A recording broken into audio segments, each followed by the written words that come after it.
Hey everybody, welcome to Collide Student Ministry Online. I'm Sahara and you're watching Wednesday Night Live. We have a great night planned for everybody, so sit back and enjoy. To start off our announcements, we want you to know we are giving away a free DoorDash order at the end of this live video. All you have to do to enter is like and comment through the end of the video and we'll announce the winner at the end. So stay tuned and good luck. Also, it's sports week. Each week we have an awesome theme and tonight we have some fun ways to enjoy this theme. Remember to join us on Zoom at 8 p.m. for more cool games and time to connect with friends. You can wear something to rep your favorite team or sport. And again, thank you for joining us and we are so happy you're here. Don't forget to like and comment before the end of the video for a chance to win the prize and share this video with others so they can see it. Thank you and enjoy.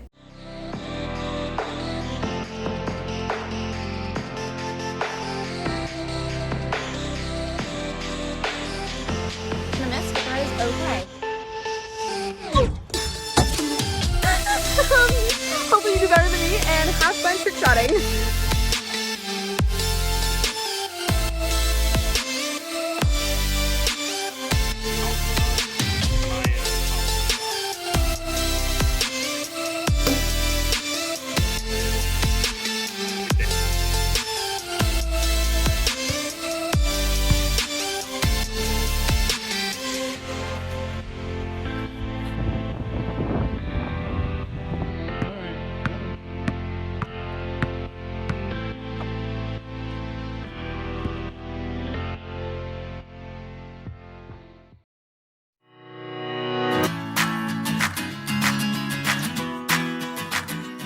Hi, I'm Vanessa. And I'm Andrew. And this is The Impossible Shot. This is the Katniss Everdeen. This is the Everdeen Katniss. This is the Upside Down Shot.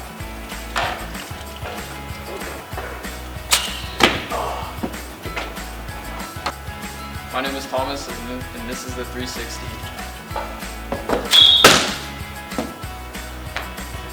I'm Andrew, and I'm feeling frisky today.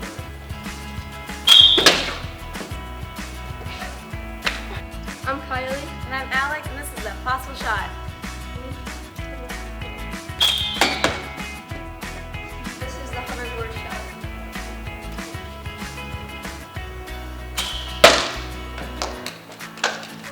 Hi, I'm Riley, and this is my Impossible Shot. Yeah, you got it.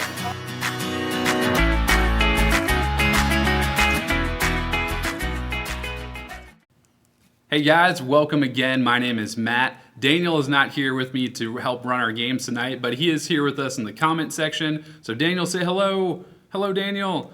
We're going to play some games and we're going to do like a couple discussion questions, a few little game activities, and then move on with our night. But before we do, we need to update you guys on the final results of our polls last week. So last week, our theme for the first week of May was Disney, and we had a Disney movie competition where you guys got to vote on what the best Disney movie is. So it all came down to Aladdin and Monsters, Inc. And you guys voted, and it was super, super close. I think it was like 48% to 52%. So it was a difference of only like 3 or 4 votes. And if you did not see, the winner of the best Disney movie is Monsters, Inc. So congratulations to Mike Wazowski and Sully and company. You guys won. You're the best Disney movie ever, apparently. And I voted for Toy Story in the first round and it lost, but I'm not mad about it. You guys did a great job. Thanks for voting. This week's theme is sports, and so we've got a couple sports-related questions and games we're going to go along with, and we want you guys at home, please comment, give us your answers, give us your thoughts, play along. We're going to see what you guys got. So getting started, we want you guys to tell us what is your favorite sport first to play, and then what is your favorite sport to watch. So maybe you guys you have the same answer for both parts of that, but I bet a lot of us, it's different. So let me explain. My favorite sport to play is soccer. Soccer, sometimes tennis, and occasionally ping pong. Like those are my favorite sports to play, and ping pong is a sport for sure. I mean, I won a ping pong tournament one time on a cruise against like 4 people. That doesn't matter. The point is, it's a real sport, you guys. So those are the sports you like to play. For me, it really is soccer, tennis, table tennis, and then my favorite sport to watch is football. So like on a Sunday afternoon, I'm watching a football game during football season, and if I had the chance to go out and play something, I would want to go play a pickup soccer game. Would probably be my top choice. So you guys tell us in the comments if you have not already, favorite sport to play, favorite sport to watch, and if you find somebody with the same thoughts, comment, give them some love. You can like their comments on Facebook at least. So we're going to kind of get more into a little debate category. Everybody likes to argue about who is the best or who is the GOAT. So the greatest of all time, the GOAT, best player ever. And we can get into 100 different sports we've never even heard of, but we just want to look at 2. Who's the best basketball player ever, and who's the best football player ever? So you guys, if you have an opinion, put it in the comment section. My best ever football player is, you know what? It's got to be, at this point, Tom Brady, because he's 100 years old and he just keeps going. You cannot stop him. And he's won a ton of championships. So until he really is gone from the game, I got to just say he's the best. And then honestly, I have gotten into a lot of fights about the best basketball player ever because there's only one answer, and it's Michael Jordan. Anyone that's writing other names, you guys, Michael Jordan is the best basketball player ever. He is the GOAT. That's a fact. So he's got 6 championship rings with the Chicago Bulls, who are the best team ever. Not right now, but once upon a time. And Michael Jordan led the Looney Tune squad to a victory in Space Jam. So he's the best ever. You guys cannot argue with that. Just agree with me in the comment section. Last one. If you got basically like this weird genie in a bottle wish where you woke up tomorrow and you got to be an Olympic athlete at whatever sport you choose, that means you basically are going to wake up tomorrow with the skill and the prestige and the excellence at one Olympic sport. What would you pick? All right, so you instantly, I'm an amazing Olympic athlete at one sport. Obviously, if you already play a sport, like if you're a baseball player or a volleyball player, you might say, oh, it's the sport that I always play. I would want to be an Olympic soccer player in the FIFA World Cup and the international soccer stage. Sorry, buddy, is amazing. But I kind of want to personally branch out a little bit. If I could just wake up tomorrow and then be an Olympic athlete at something, I might think about some pretty interesting winter sports like curling, because curling to me is fascinating. It looks amazing. It looks like a lot of fun.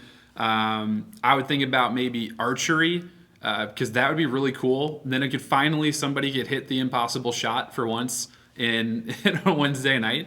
I don't know. I mean, there's some really interesting Olympic sports out there. So, you do you. Tell us in the comments, what would be the Olympic sport that you would want to be a competitor in, a gold medal for your country. I would probably go archery, to kind of do something a little different. Okay, so here's the thing. We're going to do something real quick in the conversation of who is the GOAT, the greatest of all time. We want to do a little throwback game. We've got a new round of screaming or fainting goats. Screaming or fainting goats. We're going to play a quick video. Actually, we're going to show you an image, and you need to decide very quickly if this goat is going to scream or faint. And this is a real life goat.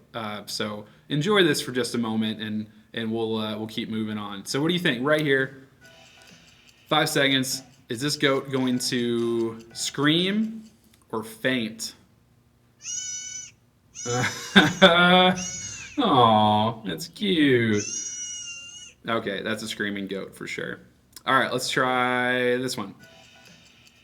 Is this going to be a screaming or fainting goat? Let's see. Just thinking about it.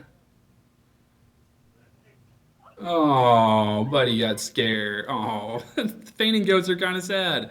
All right, here we go. Let's try this guy. 5 seconds, very quick. Screaming or fainting goat. Here we go.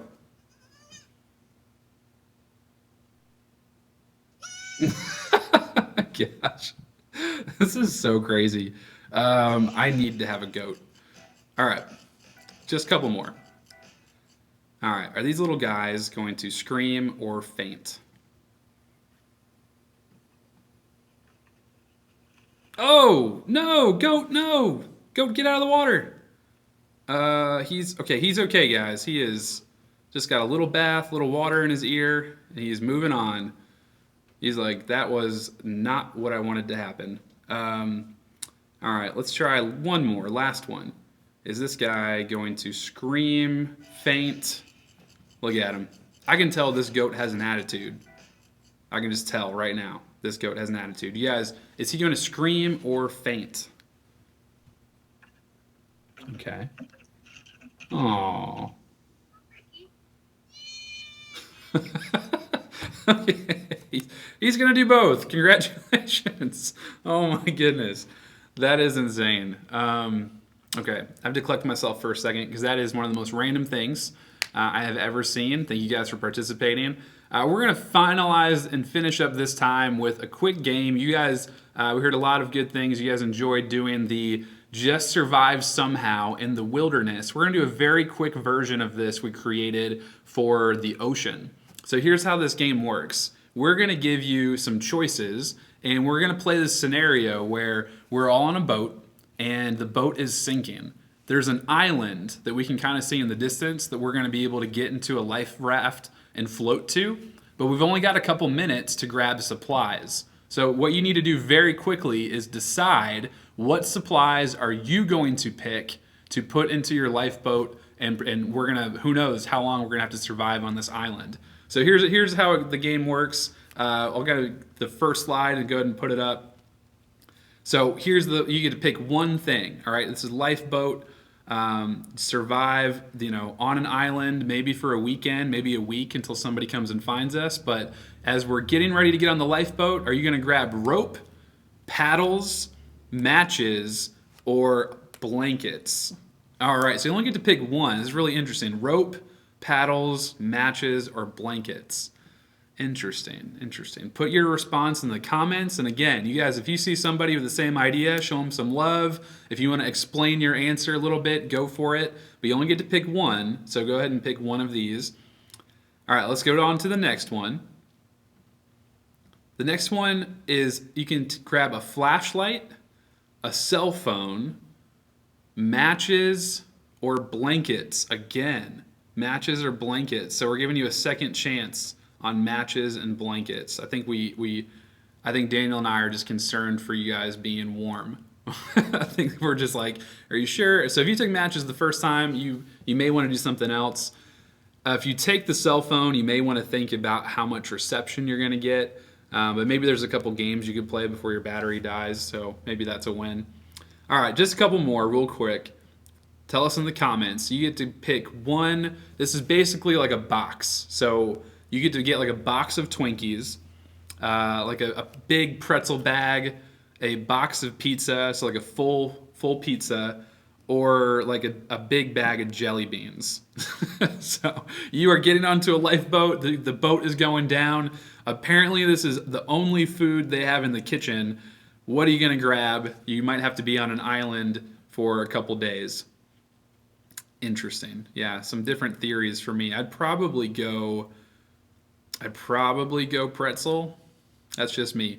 All right, you only get to grab one. As you're getting onto your lifeboat, you can grab deodorant, bug spray, toothpaste, or shark spray. Shark spray is real. You can just ask Batman about shark spray. And I would probably go... Man, I'd probably go toothpaste or bug spray personally, because you got the salt water. It'll clean you up. You won't smell too bad. Or you'll just smell like salt water. All right, two more. Would you grab a tent, pillows, air mattress, or sleeping bag? So you're going to sleep on an island. You want to be comfortable. What are you going to grab? I would probably go tent. Yeah, I think I would. Well, man, I'd either go tent or sleeping bags personally. That's a tough one. Last one. Only picking one. This is maybe how you're going to hunt your food and provide for your camp. Are you going to grab a pocket knife, bow and arrows, a shovel, or throwing stars, some little ninja stars? That's interesting. I feel like the pocket knife might be a good idea. The shovel could come in handy. Man, throwing stars, I mean, if you feel confident in your abilities, that might just work. Or you can go bow and arrow. I'd probably go bow and arrow just because, like, I just want to be good at it. And so if I'm going to be stuck on an island for a couple days, I'd, have fun practicing. You guys, thanks for playing along with us in this game. Hope you guys enjoyed just discussing these and having fun. We're going to continue in our series, Atypical, and get through our night together. So thanks again for hanging out with us. Hey guys, Dr. Diggs here. Today I'm going to be reading our verse of the week, but I hope everyone is doing real safe and being super productive. The verse of the week is Luke 22:24-27, and it reads, "Then a dispute also arose among them about who should be considered the greatest. But he said to them, the kings of the Gentiles lord it over them, and those who have authority over themselves called benefactors. It is not to be like that among you. On the contrary, whoever is greatest among you should become like the youngest, and whoever leads like the one serving. For who is greater, the one at the table or the one serving? Isn't it the one at the table? But I'm among you as the one who serves." It's very powerful verses, and I hope everyone keeps it in mind as we go through this time. I love you guys, and I cannot wait to see you. So yeah, have a great day.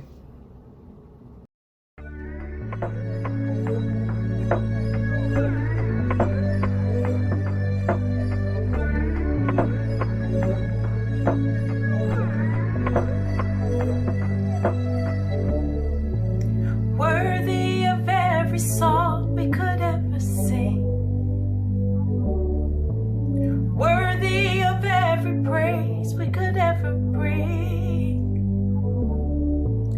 worthy of every breath we could ever breathe. We live for you.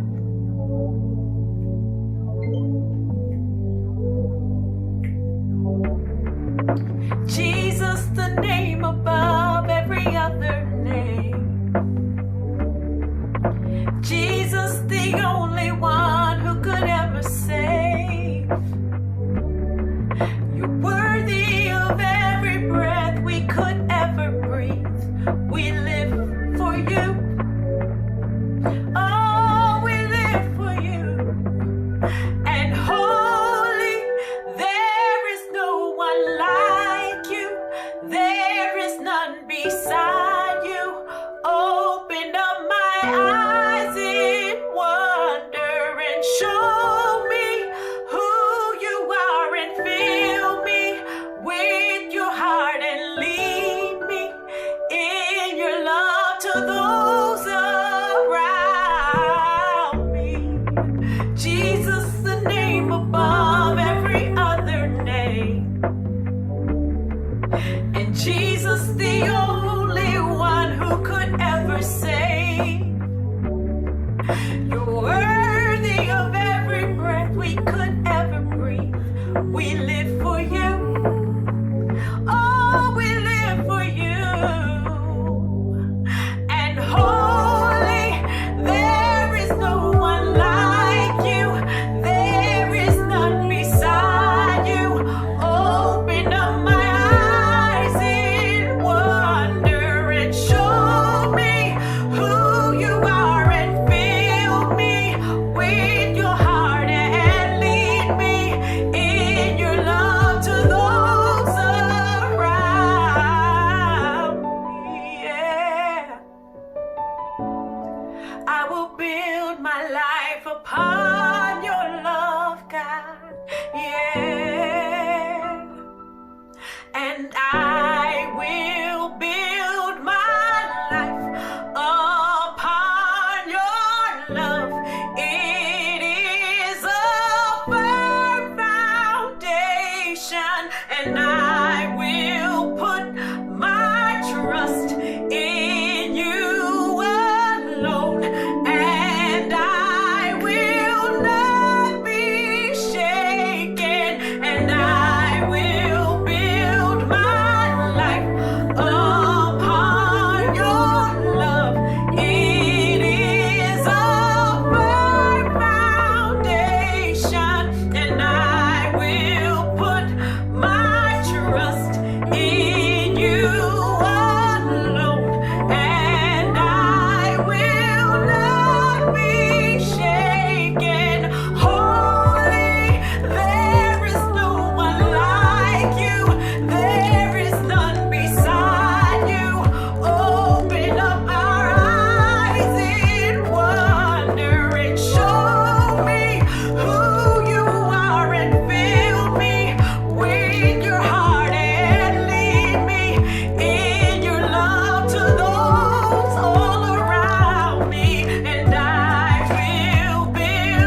wondering. Show me who you are.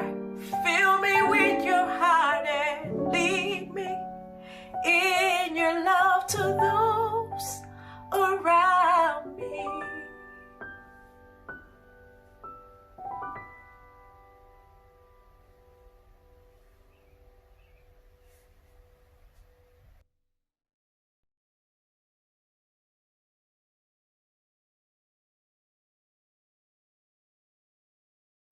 Hey guys, we're going to jump right into our message for tonight. We are in week 2 of our series called Atypical.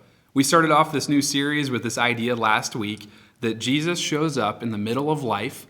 Jesus shows up in the middle of things that seem ordinary, routine, and sometimes even just normal, and he turns them upside down. He changes everything and invites us to take the good and normal things of our life and turn them into great and extraordinary things in our life. We looked at a passage where he shows up and he finds these young men who are fishing.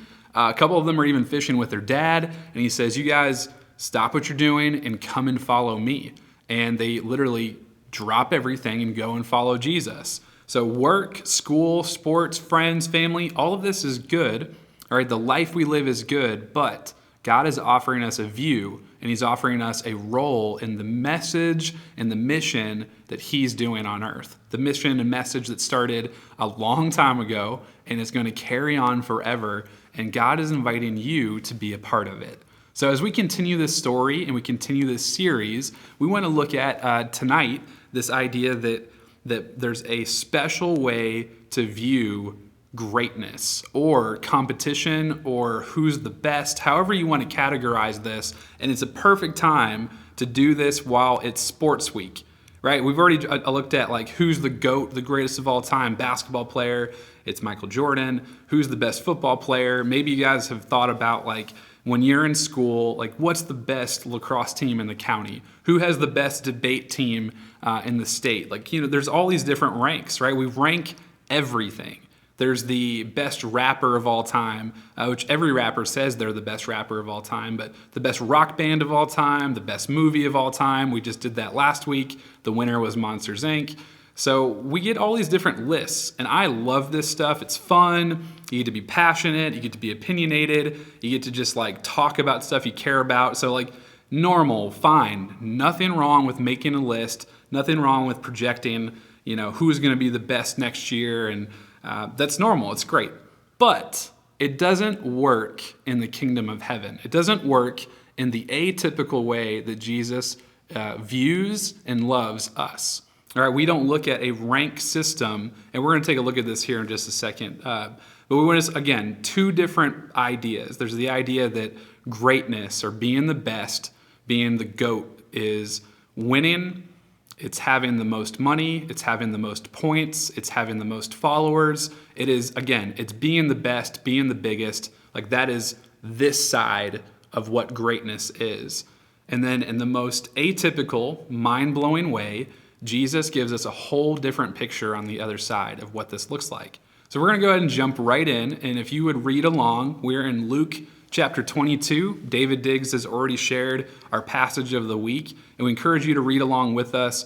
If you don't have the Bible app on your phone, we use the U, like Y-O-U, version Bible app. And Daniel and I have picked out a reading plan every week, and we encourage you guys to join us. You can find the link in our newsletter, so you find weekly Bible reading plan. Every week there's a link that'll invite you to start a new reading plan with us. So you can do it on your phone, on your computer. You can read your Bible, do the reading plan. It's a great opportunity for you guys to grow in your faith at home, to have some personal responsibility and ownership, and learn more about who Jesus is. So right now, if you can, grab your Bible, use your phone, whatever you got to do. We're going to read from Luke chapter 22, verses 24 to 27. I'm going to read in the NLT translation so you guys can follow along with me. So it's, again, Luke 22, verse 24. It says, "Then they, the disciples, began to argue among themselves about who would be the greatest among them. Jesus told them in verse 25, 'In this world the kings and great men lord it over their people, and yet they're called friends of the people. But among you, in verse 26, it will be different. It'll be atypical. Those who are the greatest among you should take the lowest rank, and the leader should be like a servant. Who is more important? Verse 27. Who is more important, the one who sits at the table or the one who serves? The one who sits at the table, of course, but not here, not in this kingdom, not in my house, right? For I am among you as the one who serves. So Jesus, again, we're looking at hey, for everybody else and pretty much every other list, every other ranking system, there is the greatest, the best, the most important, and then down. Jesus is saying, nope, we're going to flip that upside down, and we want the leader, the greatest, the most important, to put themselves in a humble position. We're not counting wins, we're not counting money. And you guys, real quick, this is not an everybody gets a trophy kind of idea. Okay, let me just throw that out there. This is not an everyone gets a trophy kind of thought. It is more so the costs and the responsibility of serving and leading in the kingdom of God. And let's talk more about this, okay? The whole thing starts out, verse 24, the disciples are together and they're with Jesus, which is what they do. They follow and listen to Jesus. And Jesus just had this moment where he says that there's somebody in this group who is going to betray me. And then this is when things get really crazy, right? So Jesus is with his disciples and he says, one of you is going to betray me. And they kind of do this thing where they start to, I'm sure, side-eye each other like, it's probably going to be James. Or it might be, I'm sure somebody's like, probably Judas. They're sitting there like sizing each other up and like maybe throwing a little accusations out there. But what's so funny, man, it's funny because it's so real, is the who's the most guilty turns into, well, who's the best? So it becomes like, well, it's probably James, but it's definitely not me because I'm pretty much like top 3 disciple.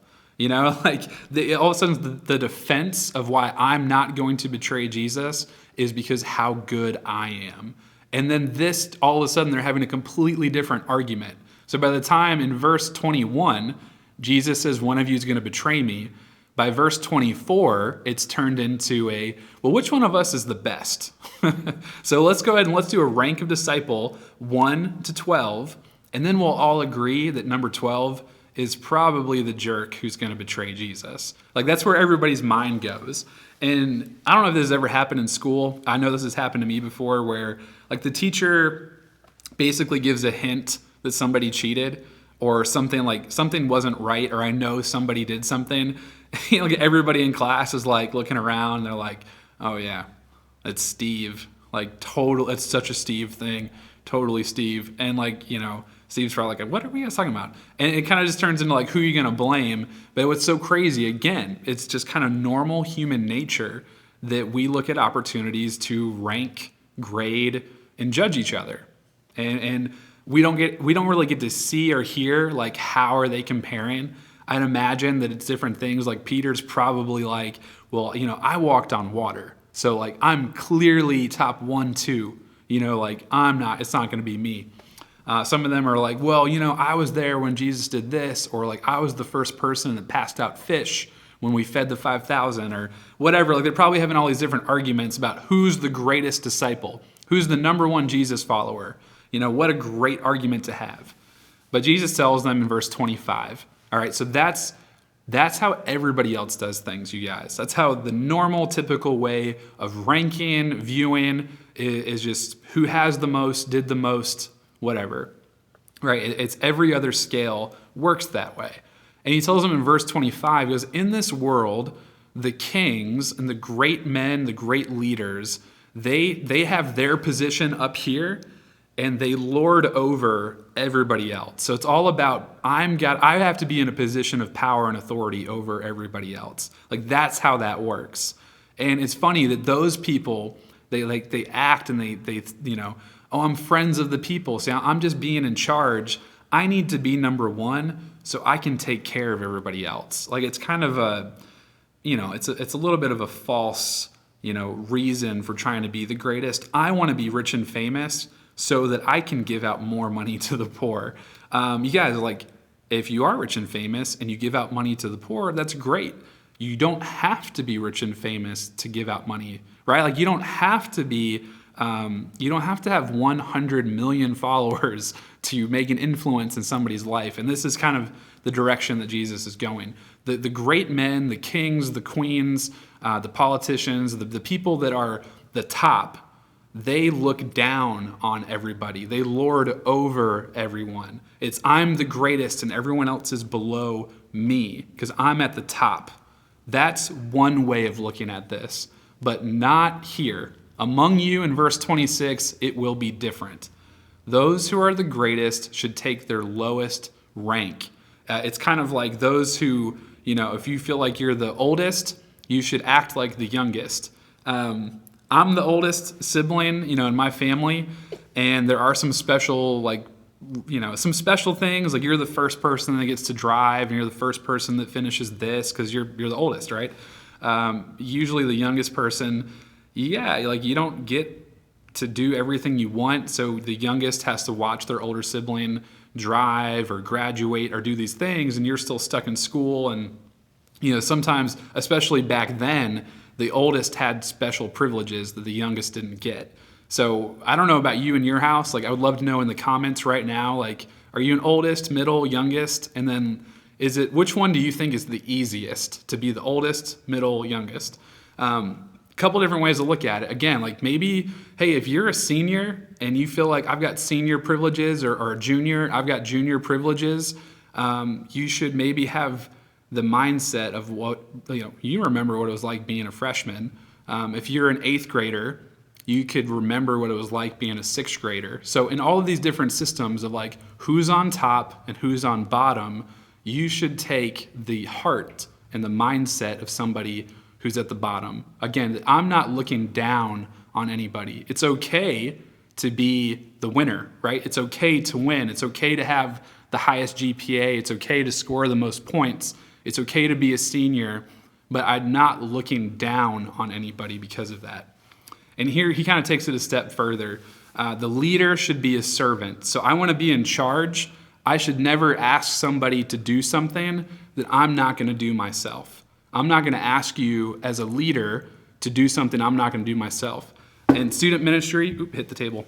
In student ministry, I've had the chance to work with some different sports teams, and I remember there was a baseball team. I talked to the team captains one time, and they were getting ready to do something to the underclassmen on the baseball team. It was not like a bullying hazing. It was kind of like a, hey, freshmen, go get the water kind of thing. Like the upperclassmen on the baseball team don't have to set up the bases, they don't have to get the water, they don't have to clean up at the end.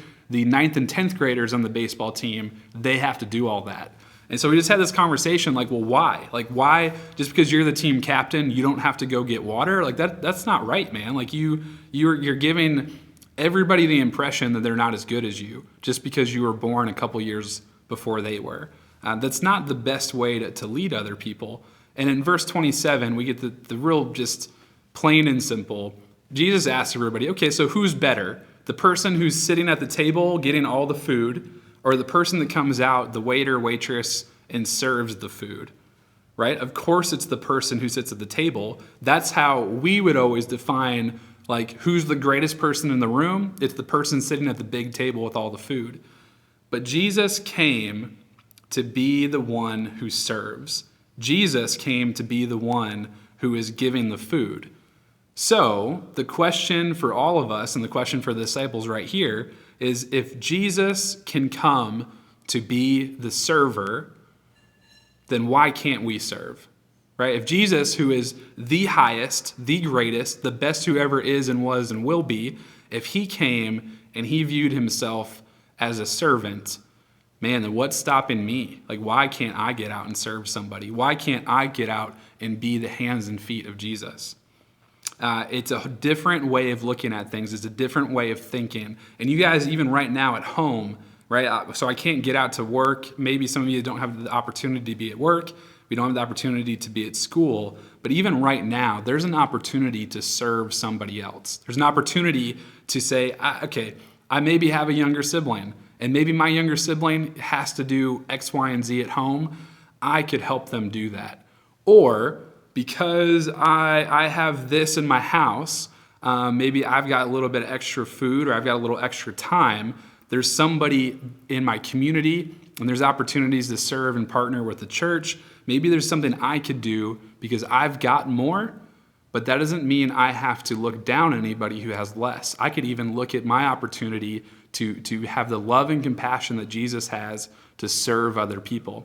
You guys, I cannot even come up with enough ideas and illustrations for that because there's no end to them. So the question is for us, in an atypical mindset where everybody says, if you have the most money and the biggest house and the best job and the most rings and the most wins and the most points, that you get to sit at the top and everybody is looking up at you and you're looking down on everybody else.